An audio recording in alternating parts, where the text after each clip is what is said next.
Sorry, we're at Citi Field, actually, everybody. See that? As I'm exiting this godforsaken stadium after a loss like this, and trust me, I love Citi Field. Far from loved it today. The City Connect jerseys once again proving to be anything but a positive manner for this team. I mean, seriously, everything continues to go wrong in Mets land, everybody. We were 1 out away from being no-hit against our arch rivals in the Atlanta Braves. And I know it's a lopsided rivalry. I know that the Braves are in another echelon, a higher echelon than our Metsies here. But to go all game until your final out, if it isn't for JD Martinez being the lone difference, the Mets more than likely get no hit in this one. They've dropped the series, of course. They've dropped the first 2 games. They try to avoid being swept tomorrow in the series finale with Sevy on the bump. Mets fans, everybody first chiming in live. I'm happy to have you all in here as we're breaking down the latest in Mets land as the Mets get absolutely curb stomped once again by the Braves. And not curb stomped in the sense of, oh, okay, we had a lot of offense going on, but no, mean it more so in the sense of this Mets team couldn't hit a lick to save their life. What are you doing? My girlfriend's doing everything to distract me right now. I apologize, everybody. But in all seriousness, so I show up a little late, coming 3.5 hours out the way I was today, make one wrong turn, that's not going to be a good thing. So I'm already throbbing headache, beyond pissed off, getting to the game as is. We get to the game. Christian Scott is dealing. Christian Scott once again with another masterful outing. And I'm already going to go the lengths of saying, everybody, that Christian Scott is the best starter in this Mets rotation, not named Kodai Senga. Speaking of Kodai Senga, he had a setback today. Yes, you know, many try to say, oh, he likes to be meticulous. That is just Mets fluff for saying that Kodai Senga had a setback. He is not doing his normal bullpen right now. It's going to be a little bit before he ramps up for another bullpen and then eventually rehab outings. So that's not great. Brooks Raley's getting a second opinion. That isn't great. Brandon Nimmo's injury isn't too concerning, according to Carlos Mendoza. He had, I don't even know what to properly call it. I think it's something with the chest. I don't think it's oblique. I was talking with my man James Shiano from the Mets podcast earlier at the game. He was thinking oblique. I was thinking it was more of a chest thing that could be from pulled muscle. I don't know. It's been doom and gloom in Mets land. Today was a horrendous game. There's literally no good positives come out of this one. The only good positives, actually, I should say, are 2 things. Christian Scott, 6 innings, 3 earned run ball because of the home run he gave up, where Arcia, of course, turned on that one.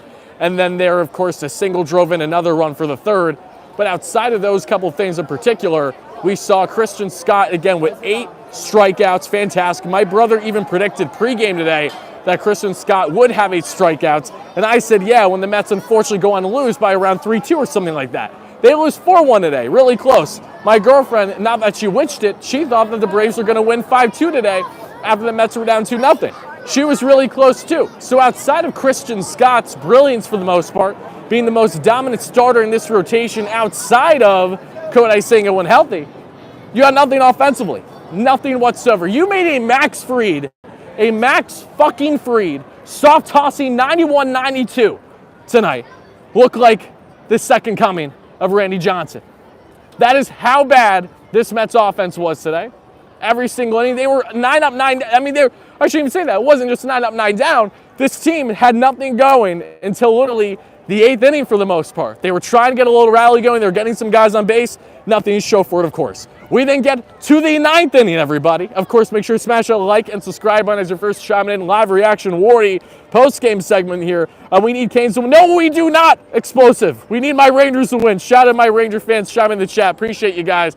That game's about to start here. We're breaking down the latest in Mets land as the Mets lose this one by a final score of 4-1. Your key takeaways today as we're exiting Citi Field. Thanks for absolutely nothing. Cannot wait for the long hike home. So excited, can't you tell?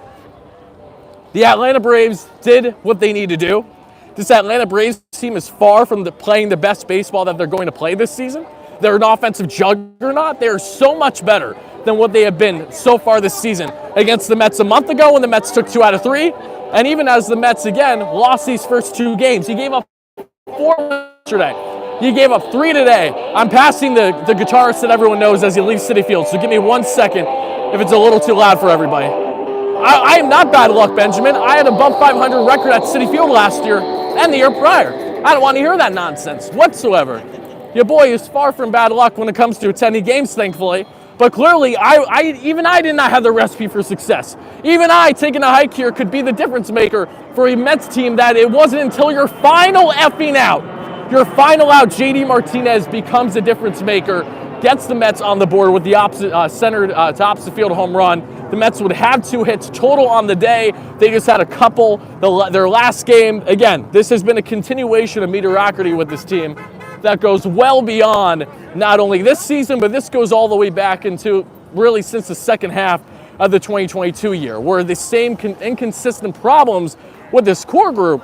And another thing that's been stagnant, that's been true this entire time, any competent starting pitcher, it doesn't matter if it's Max Fried, it doesn't matter if it's Jared Jones, it doesn't matter if it's Charlie Morton. If you are at least average to above average as a starter, you are going to have a strong game against the Mets. Statistically, that is factual. That is how embarrassing of an organization this team has been for now quite a bit of time. We're used to this, unfortunately, but just because we're used to it doesn't mean that it makes it okay. Doesn't mean that we should take it any lighter or harder, right? This is one of those situations with the Mets as they are now, again, back to a couple games below 500. Not overly concerned on that front. It's a long marathon, not a sprint, and a 162 for a team pushing just to try to make playoffs. But if you want to talk about entertaining baseball, if you want to talk about giving fans a reason to go out of their way to hit the park, give them a reason. Because this is now yet another Saturday game where we had actually some nice weather today.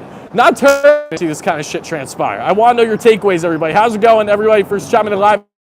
Thank you all so much for chiming in. Make sure that like and I button for your boy as we're giving our post-game reaction here live as we're leaving Citi Field. The Mets dropped game 2 of a 3-game set. They've dropped the first 2 games here at Citi Field against the rivals in the Atlanta Braves. This core is a problem. The thing about the Mets is they just suck and will never be any good. Well, that's not true, GL, because the same Mets team curb stomped you guys a month ago. So no, that's not accurate either. If anything, it's a little bit more embarrassing that you only got 4 runs yesterday and 3 today against the Mets. But Christian Scott is the truth. He is very much the real deal. And thank you very much. He's very much the real deal, which is awesome. But aside of that, this offense is far from the real deal. This offense is anemic. They have been inconsistent for quite a bit now. They're going to continue to be. And yes, we know that the Mets will get on a heater naturally as the weather warms up. Those things inevitably always happen. But what is also true is that this is a Mets team that for an average fan on the day-to-day, outside of that 12-3 run, which was fantastic when we had it, it has now been 3 straight weeks, 2.5 to 3 straight weeks now, very mediocre baseball. Brutal baseball. The Mets are now 0-4 with the City Connect jerseys on as well. So if you want to blame anything outside of the obvious, which is this offense being consistent as one can possibly be, you can certainly put some blame there to the City Connects if you really want to. It's just absolutely brutal. Thank you so much, Ben. I appreciate the kind words. Let's see. Driving the Mets, rat car displayed in Citi Field. No, far from it. No, not at all. Not at all. I get a bad rap sometimes enough just repping my boys, and I love them to death. I will always love the Mets. I will always love this team, and I love Citi Field too. So when I was mocking it as I was walking out, no, that's just, short-term reaction, being beyond pissed off after you go out of your way to attend a game. I don't reside in New York, so I have a hike when I go there and back to begin with. So to have the hike happen, get here a little late to begin with, and the game ends in a snap of a finger. Why? Because the Mets don't do anything offensively whatsoever. Yeah, I'm going to be frustrated by it, and justifiably so. I really don't think that there's much that needs to be harped on in this one, everybody. My Braves team seems to be the only able to score 4 runs or less. Again, that happens. It does. No enthusiasm with this whatsoever. I agree with you there. There's been no enthusiasm with this team. Again, the excitement that they showed us in the 12-3 run is something that we haven't seen since. We just have to hope it changes. That's really all that can be said at this point. Jorge Lopez did what he needed to do out of the bullpen. Sean Reed-Foley got the job done. SRF did his part as well. Everybody on the pitching end continues to be nails. They continue to do what we need them to do. Christian Scott, far from the problem today, as of course he won 6+ drawn with the 3 earned runs and the 8 strikeouts. Christian Scott, that is far and away the best takeaway. But just like his last start out there, Christian Scott is one of these guys where he's going to continue to be nails, but we can't give him the Jacob deGrom treatment we've been doing. His first start against Tampa, his second start now against the Atlanta Braves, both masterful start, fantastic in both of them. and nothing to show for it whatsoever. Welcome to Queens, baby, Mr. Christian Scott. I'm sorry in advance that you have to deal with this godforsaken offense, but this is what we have in Queens. And you want to know the worst part, everybody? And then I'm going to wrap things up here. This is not going to be a long post-game show or anything like that. I want to see how it goes on replay, too, because I don't do the vertical live streaming format all that often. But you want to know what really grinds my gears most? It's the fact that because the Mets took all the way till their final out, rather, to score a run or get a hit today, we had there were Brave fans to the left of me there on the visitor side that were all standing up. Mets fans were booing, but that's all you can do. You Braves fans, you can talk all you want, especially that's when you know it's bad. That's when you know it's bad, when you just have a group of 20 Braves fans. There weren't a lot of Braves fans at Citi Field today, but the select few that were, of course, were able to be vocal and be loud. But to have them do their effing tomahawk chant, whatever you want to call it, in Citi Field, that's a terrible look. That's an unbelievably terrible look. And I hope Steve saw it. I tweeted it. I hope Mr. Cohen sees it and makes draft. Not going to do that, obviously. But what he is going to do is not take, no for an answer if he wants changes happening throughout the course of the season. And it's a 162, everybody. We know that this team is going to go through their ebbs and flows of highs and lows and everything in between. But the one thing that is certain is that this is a Mets team that even if they have things going right this year, they're always going to have a flair for the dramatic, either in the best or the worst ways. Right now, they're playing a mediocre baseball. Okay, people are yapping at each other. We got to keep walking. I don't know what it is with people that just have to stop and stare when things go on. The guy with the thing. What? He stopped the traffic because he was letting the other lane go, and the guy honked at him and tried to run him over. He was inching up. In New York. that's New York, baby. And now we're going to probably take at least an hour to get out of the marina lot, so that's fantastic. But everybody, that's going to do it for my post-game reaction and recap. There's not much more to harp on. I thank you all so much that took the time to watch and listen. What are you guys talking about in the chat? I'm just scrolling up right now. There's a lot. There's some Brave fan interaction. There's plenty of Mets fans in here. Make sure to smash that like and subscribe button on your way out, everybody. But Mets lose. Again, another frustrating game. Final score, this one is 4-1. The Mets simply get it done. Oh, what's good? I'm live. Yes. Oh, thank you, man. I appreciate that. Have a great one, okay? Thank you. Bye-bye. There you go. We got some WardyNYM followers. Very nice. When I was sitting behind home plate, too, there was a worker there. Very nice guy. Took a photo with me as well. Awesome people. Shout out to my man Dave Kaplitz as well. Saw Dave, OG member on the channel. Dave hooked me up with a lot of awesome Mets goodies. And shout out to my man James Chiano, if I didn't say that already. Anthony, if you see this, we got to link up. Unfortunately, I wasn't able to link up. I know my man Anthony Rivera was at the game tonight, too.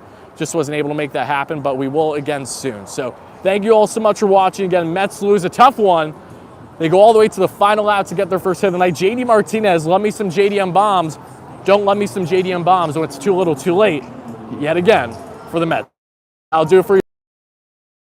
Back live tomorrow night, unfortunately. Hopefully the Mets can salvage and get on the right foot forward. But in the meantime, have a great rest of your night, day, evening, whenever you're watching this. And as always, no matter what, let's go Mets, baby. Peace out, folks.